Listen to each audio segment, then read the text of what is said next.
Hey everybody, Charles from GMAT Ninja Tutoring here. Today we're going to talk about the mid-length passages on the GRE verbal section. So these are the ones that have 2 questions attached to it, typically 120 words long, give or take 10 to 15 lines. So big picture here, if you're new to the GRE, 12 questions on your first verbal section, 15 on your second. So you add all that up, 27 questions, about half are going to be vocab based, about half are going to be reading comprehension. Now these medium length passages specifically, we're seeing some variety on the practice test and actual exam. Some test takers are seeing 2 of those passages, some are seeing 3. So somewhere in the ballpark of 15 to 20% of your overall GRE verbal score is going to be these mid-length passages. Now there's nothing terribly special about these. So when we talk about the long reading comp passages, we usually talk about making sure that you're dialed into the big picture. When you get the really, really short ones, we want to make sure that you're identifying conclusions and paradoxes and things like that. On these mid-length passages, sometimes there's a big picture to dial into, and sometimes there isn't really. Sometimes you kind of get a loose collection of facts, and they're just going to ask you, hey, what did you just read? What did it add up to?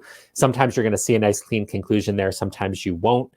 So we're going to see that model in the passages we're going to go through today. I'll take you through 2 passages, 2 questions each, and kind of take you through that process of saying, okay, what am I looking at? I want you to fight to find that big picture, find those conclusions if they're there, but I also don't want you imagining them if they're not there. All right. If you're enjoying these videos, again, this is part of our free complete GRE course we put out on YouTube for free. We love providing this stuff for free.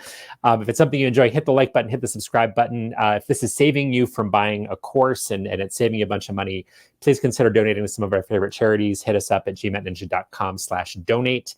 And if you feel like you really love our teaching style and you want a little bit of one-on-one attention, we also do one-on-one private tutoring that we've been offering for more than 20 years now. Hit us up at gmatninja.com if you're interested in that. All right, with that, I'm going to throw this first passage at you. Go ahead and take a couple minutes.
All right, if you feel clear about the passage, come on back. But if you need a couple more minutes, feel free to hit the pause button.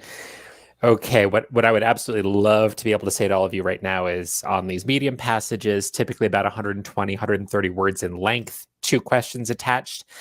What I'd love to be able to say is, hey, here's your process for doing them. You're going to do the same thing every single time. They're going to be totally consistent and you take notes in a very specific way and it's going to be magical. Unfortunately, I can't say that kind of thing for a couple of reasons. One is the nature of these passages. They're a little bit heterogeneous in terms of structure. They're uniform in terms of length, always kind of around that 120, 130 word mark. But some of them have structure and some of them don't. What do I mean by that? In some cases, you can look at the paragraph and say, okay, we have some main idea, some thesis statement, some main point stated clearly in the passage. And if that's the case, we can maybe take notes or at least make a note in our heads of the fact that, hey, main point is this. Maybe the author's making an argument and there's some support for it, in which case it might feel like the really short GRE passages. So some of them do have some structure. I'd say of the ones that have been released publicly of this length, about half of them you can kind of point to something and say, here's your main point, here's your thesis statement. The other half or so No real structure. It's a bunch of facts. Are they connected? Of course. Is the author making a very specific claim? Maybe not. Maybe it's a bunch of things where the author is just kind of telling us a little bit about somebody or something, right? So I can't give you a really specific structure that's going to work every single time for these. One other quick bit of background before we dive into this passage and talk about what's actually here. Do we have structure in this one? If not, what do we do about it? There aren't very many of these in print. I've mentioned that already. Only a few dozen that have been released. This particular style of passage didn't exist on the older versions of the GRE. These were just introduced in 2011. And again, the GRE official guides are pretty thin. So a couple of dozen of these available. We've analyzed them really, really carefully. But if you feel like after you watch this video, you'd like more practice on them, I'll give you a little bit of advice as we talk about the second passage in the video where I can kind of say, all right, here's the closest thing we can find. Here's where to go looking for them, and here's what I want you to practice as you're doing them. The nice thing about these passages, though, is that there isn't anything super technical here. It's not like if we're doing questions, strengthen, weaken, assumption questions on those really short passages. Here, it's much more straightforward. Really, they're just saying, can you read what's here? Can you be somewhat precise about it? Read and understand a bunch of facts, make some sense of them, answer some questions. So nothing super technical that you need to know. The problem with that, of course, is that there's not really a certain structure I can give you and say, this is always, always, always going to help you. All I can say is, as you're reading this, take your time.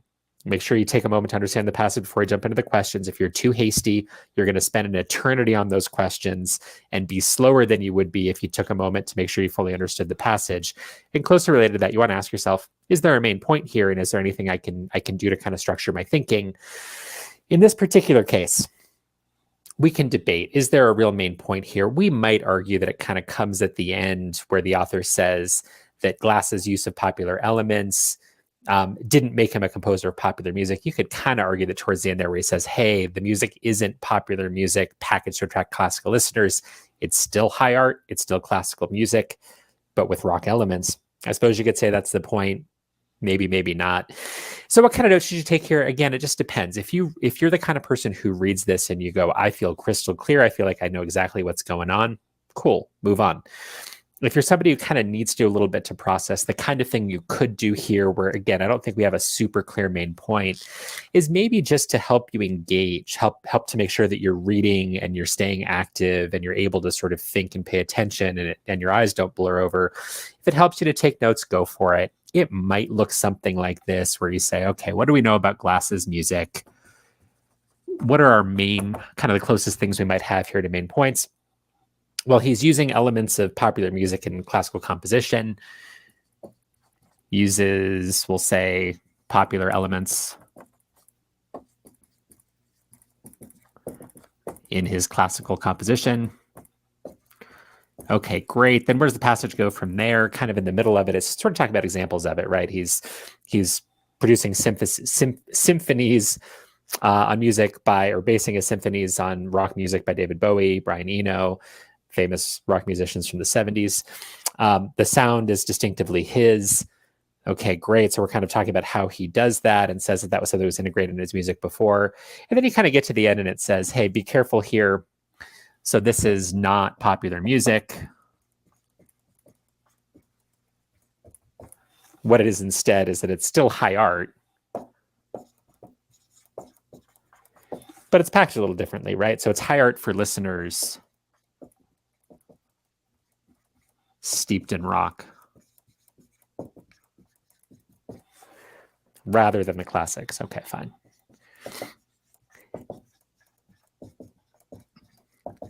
And again, one of the things that makes it a little bit hard to kind of give you super clear instructions about what to do to maximize your performance on these is that it's just going to depend.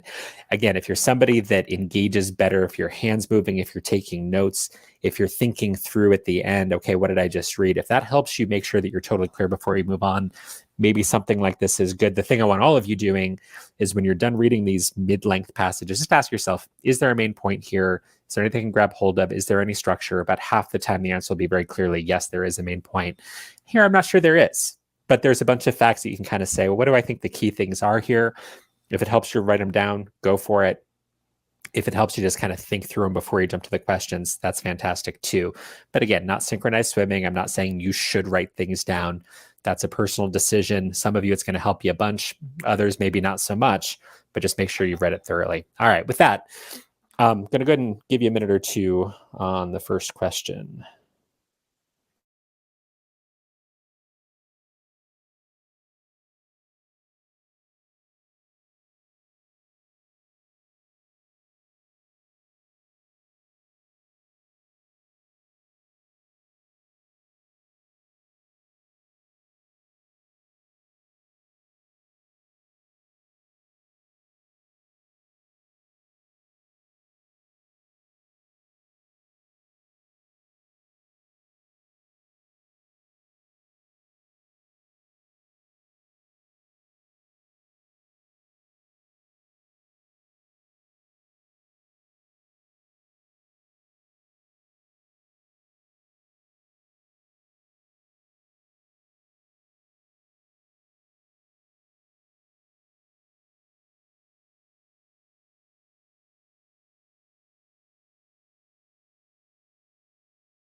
All right, as always, hit that pause button if you need it. So, nice straightforward question. The passage suggests that glasses work displays which of the following characteristics. So, just take these one at a time. Could be the case that all three or two, or one of them, or two of them, or even none of them, conceivably. So, what do we think of a return to the use of popular music in classical compositions? Obviously, that's kind of the heart of the passage there at the beginning. What are we talking about? Well, it's Glass's use of popular music in his classical compositions. So, pretty straightforward here. There it is in that first sentence. So, A is correct. Let's look at B and C. B, an attempt to elevate rock music to an artistic status, more closely approximating that of classical music. Again, if we kind of took this time to think through what's going on in the passage and what's the heart of it, not that we have a clear statement of here's the author's main point here, that doesn't appear in this passage, but there is kind of this emphasis at the end that his music was not popular music. It was high art classical music for people who were steeped in rock rather than the classics. So was Glass attempting to elevate rock music to a higher artistic status? No, not at all.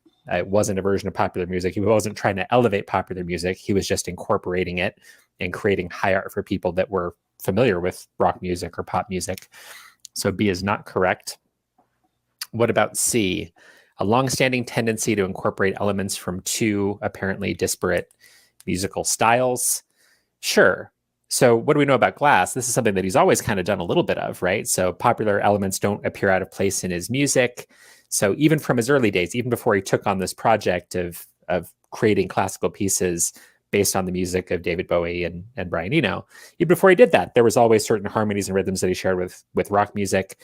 So longstanding tendency to incorporate those elements into his classical music, you bet, to apparently disparate styles. Part of his deal from the start was he always liked incorporating those two. So C is correct, and our answer here is both A and C. All right, one more question. Give you a minute to tackle this guy.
Right, as always, pause if you need to.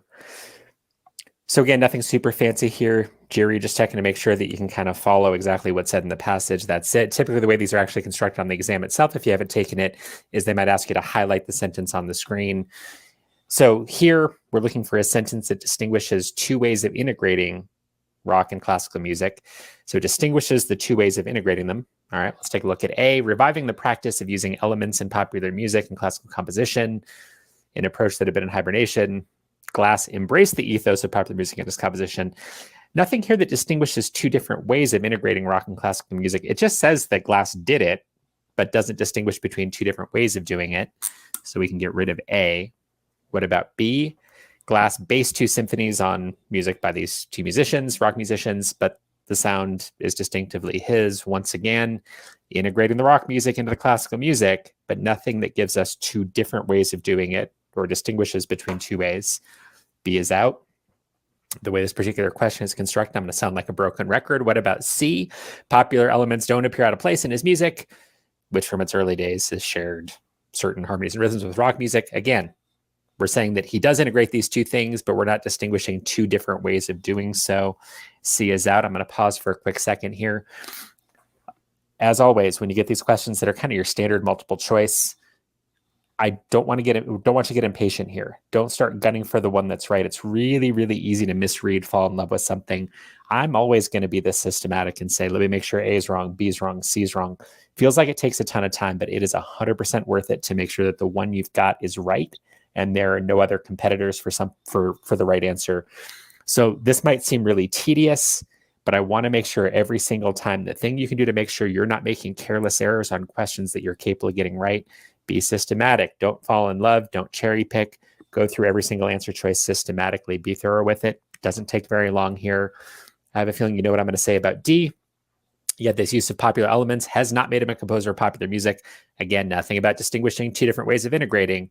Just kind of hints again that he integrates popular elements. He's still not a popular composer. Fine. Doesn't distinguish two ways of integrating them. I really hope we like E. And here we go, obviously. His music is not a version of popular music that's repackaged to attract classical listeners. It's the other way around. It's high art for listeners who are steeped in rock rather than the classics. So the two ways of integrating rock and classical music, we could have popular music that's repackaged to attract classical listeners, or we could have high art that's still classical music, but designed for people who are steeped in rock. Two different ways of integrating rock and classical music. So E is our winner. All right. Let's give you one more. It's going to be just a tiny bit longer, and I'll explain why after you get a chance to read through it.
If you feel like you need another moment, hit the pause button.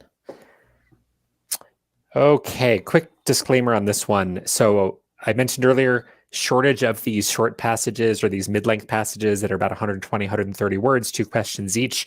You're going to see again, 20% of your total GRE verbal questions will be this format. Now, the problem is not a ton of them in the official guides for the GRE, and I don't want to ruin your official guide experience. So I try to pull these questions from elsewhere. The previous one was something from the ETS website. This one is actually from a really old edition of the GRE official guide. It's one of the shorter ones out there, a little closer to 160 words.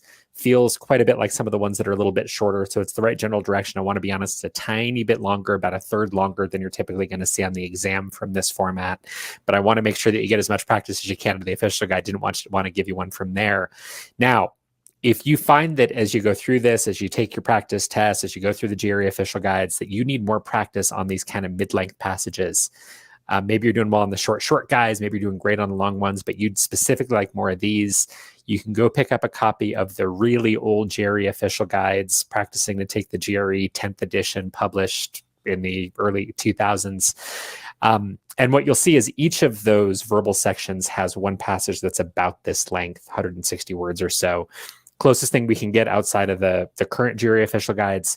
If you need the extra reps, not a bad place to go. If you want to go way back, there's something called the GRE Big Book, long out of print. Some PDFs are floating around on the internet. Might be able to get a used copy. Plenty more in there. And again, a little bit longer, but close enough that you get kind of the general idea. Now, part of why I picked on this particular one, I mentioned earlier that as we go through the ones that are actually in the current GRE, those 120, 130 word long passages, about half seem to have some sort of main point, about half don't, give or take. Now, this is one where what I want you to do first is say, okay, is there something here where we can kind of go, I think that right there is the author's main point, hang your hat on it and kind of go, all right, here's the author's main point, here's the support for it.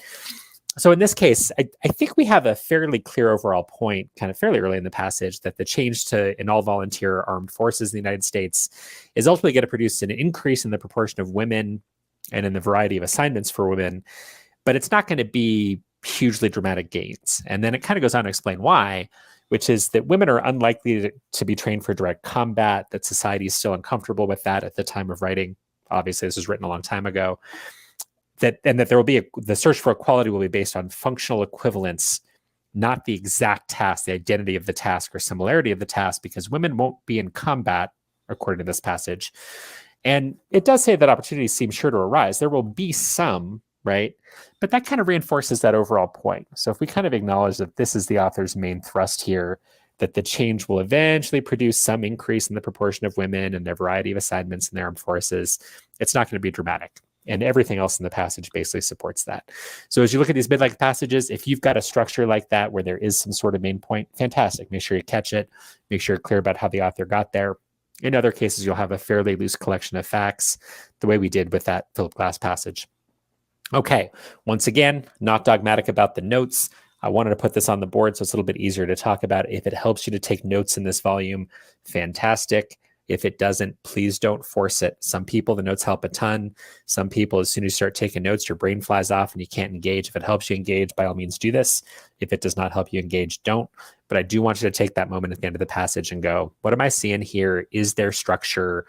Make sure you process just a little bit. It's going to help you be a lot more efficient on the questions typically. All right, with that, go ahead and have you tackle question number 1 for this one.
All right, pause if you need to. Okay, so primary purpose question. Occasionally you do see them on these short passages. Typically, if we've done our jobs right here and we've been really, really good about saying, hey, I'm going to make sure I analyze and think through, is there a main point here? What's the support for it if there is? Then this should be fairly straightforward. Now, to be fair, I think these answer choices get a little bit tough as far as the phrasing. A sounds pretty good superficially. The primary purpose is to present an overview of different types of assignments available to women in the new United States all-volunteer armed forces. Sounds pretty good. We're talking about an overview, I suppose, of what might happen to the status of women in the new all-volunteer armed forces. But it's not an overview of the different kinds of assignments. There's a mention here that there's going to be an increase in the variety of assignments. But the passage doesn't really talk about what those different assignments might be. So there is no overview exactly of the different kinds of assignments that will become available. It's a much broader point here that there's not going to be dramatic gains in the variety of assignments in proportion of women. But I wouldn't say that it's an overview of the different types of assignments. Now, in practice, if you're seeing this on an actual exam, you feel a little murky. You feel like, yeah, well, maybe. Great. Keep it in. When you circle back through, maybe something else will look better to you. In this case, I'm pretty comfortable crossing it out because this really isn't an overview of the different assignments. That's just part of what's going to happen. There will be more variety, but we don't have an overview of the assignments themselves. What about B? Present a reasoned prognosis of the status of women in the new United States all-volunteer armed forces. Sure. So here's a reasoned prognosis. Hey, it's going to eventually produce an increase in the proportion of women and the variety of their assignments, but it's not going to produce dramatic gains. That sounds like a reasoned prognosis of the status. Hang on to B. What about C? Present the new United States all-volunteer armed forces as a model case of equal employment policies in action. Not at all, right? The author's kind of casting doubt that this is going to be a transformational thing. Is this a model of wonderful equal employment practices? Well, no. The author's saying that it's not necessarily going to produce dramatic gains. So certainly not really even making the point of C. So we can get rid of that. What about D? Analyze reforms in the new armed forces necessitated by the increasing number of women in the military. Honestly, the author's a little bit skeptical if there's going to be a huge gain in the number of women in the military. So not really talking about specific reforms there that are necessitated by the increase. It's talking about how, sure, this change in the armed forces, there will be an increase in the proportion of women, but it's not saying here are the changes that will be necessary because of the increase. Author is saying that it might not be a very large increase, at least not at first. So D's out. And what about E? Analyze the use of functional equivalence as a substitute for occupational equality in the new all-volunteer armed forces.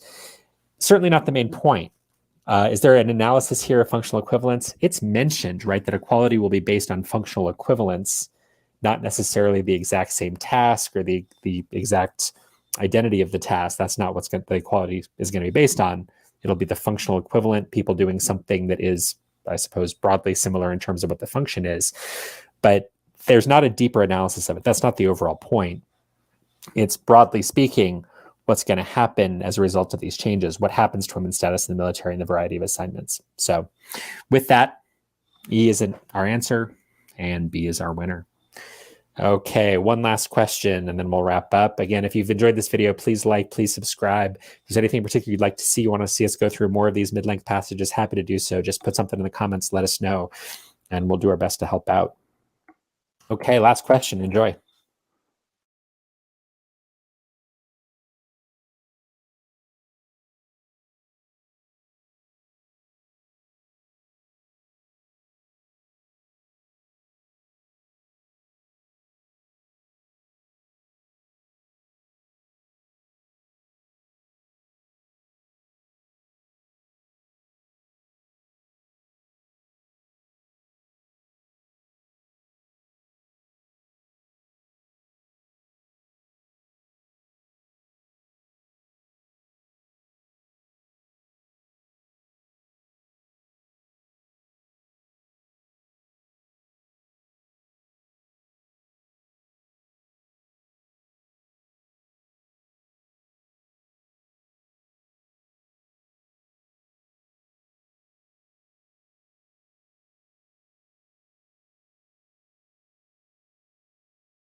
As always, pause if you need a little more time. Okay, so last question here. According to the passage, despite the United States Armed Forces commitment to occupational equality for women in the military, certain other factors preclude or prevent women from doing what exactly? Very, very small, subtle thing here. Notice that phrase, according to the passage. So we're not saying which of these things, we're not saying which of these things is true in real life. It's just in the passage, which of these is addressed, or the passage says which of these things will not happen despite the United States Armed Forces commitment to occupational equality.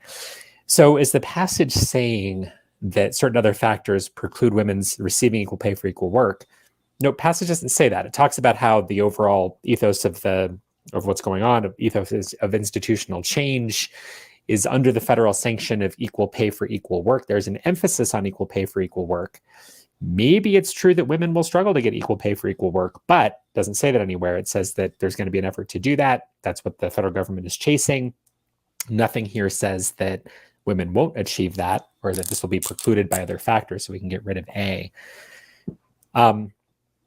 What about B, having access to positions of responsibility at most levels? You know, this is the kind of thing you look at and go, well, that kind of makes sense, right? It makes sense logically that if women are limited, and in particular here, if you've kind of been engaged in the big picture of this, kind of that middle sentence there, that why is it that women aren't going to have dramatic gains? Well, the difficulty is that they're unlikely to be trained for direct combat. So they're going to be limited in some ways. Will there be gains? Yep. Opportunities will arise. You bet. But why is that going to be limited? It's because they are unlikely to be trained for combat or any direct combat operations. So as you look at B, you can kind of say, well, if they're not trained for combat, then maybe women won't be able to have access to positions of responsibility at most levels. Maybe that's true. But it's not stated anywhere in the passage. There's nothing here about positions of responsibility at most levels. Not even clear what they would mean by levels here. Now, if you wanted to be conservative, I think it'd be totally fine to hang on to B and say, well, I guess that's true. The passage doesn't say it. Maybe I'll keep it for now and then circle back. Maybe it's the best one we've got. But there's really nothing there that directly supports it. What about C?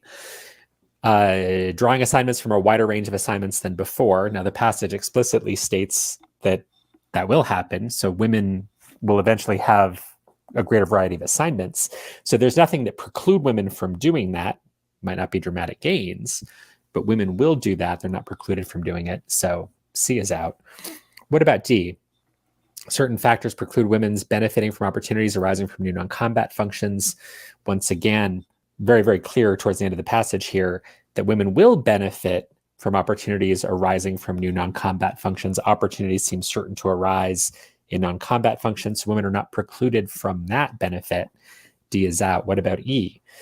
Are women precluded from being assigned all of the military tasks that are assigned to men? Definitely. The combat tasks will not be assigned to women, as we see right in the middle of the passage. So E is definitely something that women are precluded from. So keep E in there. Circle back to B. Does the passage tell us that women are precluded from having access to positions of responsibility? Absolutely not. Nothing here at all about women's access to positions of responsibility. Very, very unclear what B even means by at most levels. So B is not really supported. Might be the case in real life. Might be a reasonable thing, I guess, to infer. It is not something we can say is really true based on the passage, but E certainly is, and that's our winner. All right, that wraps up this video. Once again, if there's anything else you'd like to see us do in these GRE videos, try to keep these clipping along pretty quickly. If there's something you'd like in more depth, just let us know in the comments. All right, thank you everybody for watching and have fun studying.